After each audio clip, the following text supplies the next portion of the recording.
Hello, my name is Mina Diep, and I'll be talking about the research that I do here at Messiah University.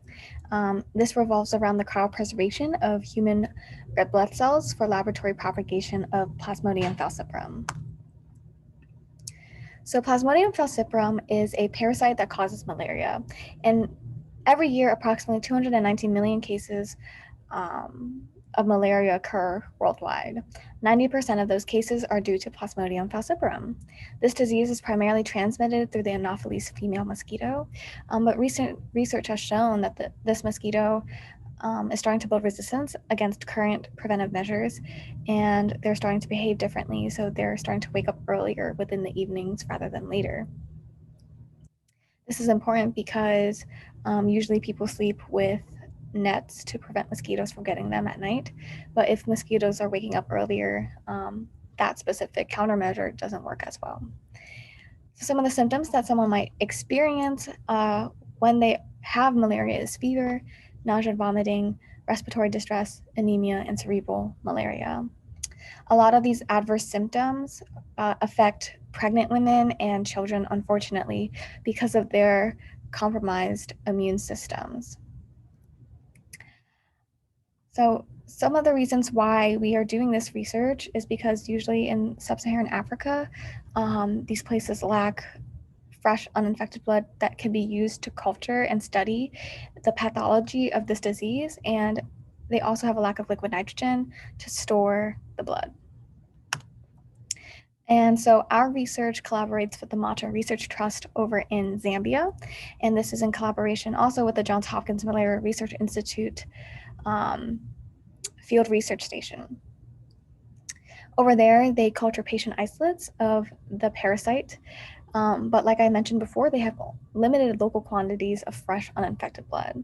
So the goal for our project is to develop a way to cryopreserve the red blood cells here in the United States so that can support asexual and sexual growth of the Plasmodium falciparum. In addition to that, we want to create a method that will freeze culture appropriate volumes for them to use. So we studied two different types of synthetic polymers used to help prevent red blood cell lysis. The first is a polyvinyl alcohol and hydroxyethyl starch solution, which are high molecular weight polymers that prevent ice crystal reformation during the thawing process. The other solution that we use is a glycerol serum solution that keeps ice crystals from forming. And we had three different conditions that we studied with each of these polymers. We either stored the blood for approximately 2 weeks, 6 months, or 1 year.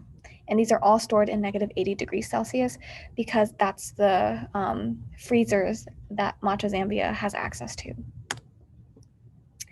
So we use serial propagation to culture each of these conditions. So we start at 0.5% parasitemia, and over a 96-hour period, we measure the parasitemia every day until it reaches 5 to 10%. Once it reaches 5 to 10%, we dilute it back to 0.5% parasitemia, and this represents one serial passage.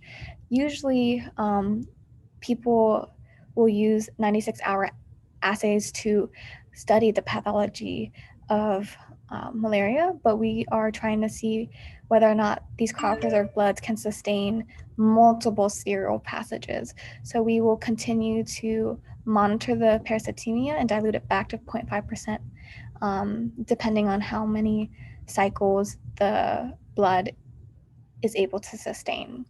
In addition to this, we also established gametocyte plates that also start at 0.5% parasitemia. For these plates, we've changed the media every 24 hours for a 2-week period and then measured the gametocytes. And so what we found overall in our research is that the HES-PVA solution only sustains 2 serial propagations before it demonstrates a delayed death phenotype. And while the glycerol serum solution supports the specific strain that we use, which is NF54, beyond the 9th serial propagation. So one of the things that we wanted to address is we wanted to see whether or not we accidentally mutated the strain so that it was specific for the glycerol serum solution. And the way that we did that is we created an HESPVA culture alongside the glycerol serum culture. And we found because it behaved the same way, i.e. it stalled at the second serial passage, we determined that the NF54 strain did not mutate within culture. In addition to these findings, we found that both of these solutions are able to make gametocyte, mature gametocytes, so the sexual production of this parasite, but specifically the glycerol serum was able to establish mature gametocytes at the third and fifth serial passages. However, some of the drawbacks of using the glycerol serum solution is that it preserves fewer red blood cells within each vial, and it also requires expensive serum. So it's more cost effective than the HESPVA solution. However, it seems to propagate the parasite just as well as fresh, never frozen blood.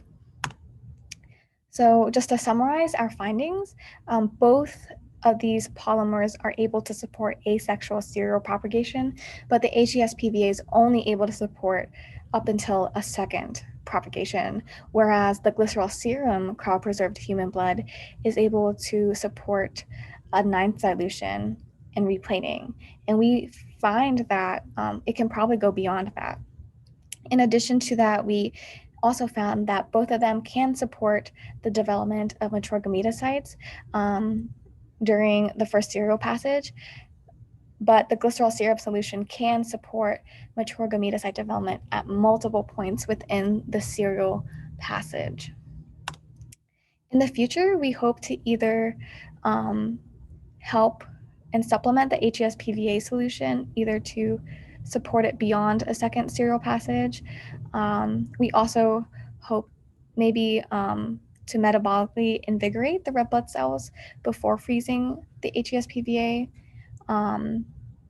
Also, we want to explore ways to make the glycerol serum more cost effective. So maybe instead of using serum, we use Albumax 2, or we use a combination of the glycerol serum and the HESPVA to cryopreserve this blood. At this time, I would just like to thank all these people who contributed to the success of this project. Thank you, Dr. Tripathi from Johns Hopkins University Bloomberg School of Public Health for providing the parasite strain and guidance. Thank you, Sue Patrick from Penn State Hershey for lyophilizing the dialyzed HES solution. Thank you, Messiah University, Departments of Biological Sciences, Chemistry, and Biochemistry for providing the supplies, reagents, and equipment for this research project. Thank you for all of our generous volunteers who donated their blood so that we could propagate and culture the parasite. And thank you to the nurses at the Ankle Center for drawing the blood. Thank you for my research mentor, Dr. Mylan, who supported me throughout this for the past year and a half in my research and answering all my questions and guiding me through the experiment, as well as my previous and current co-authors who also supported this research as well. Thank you.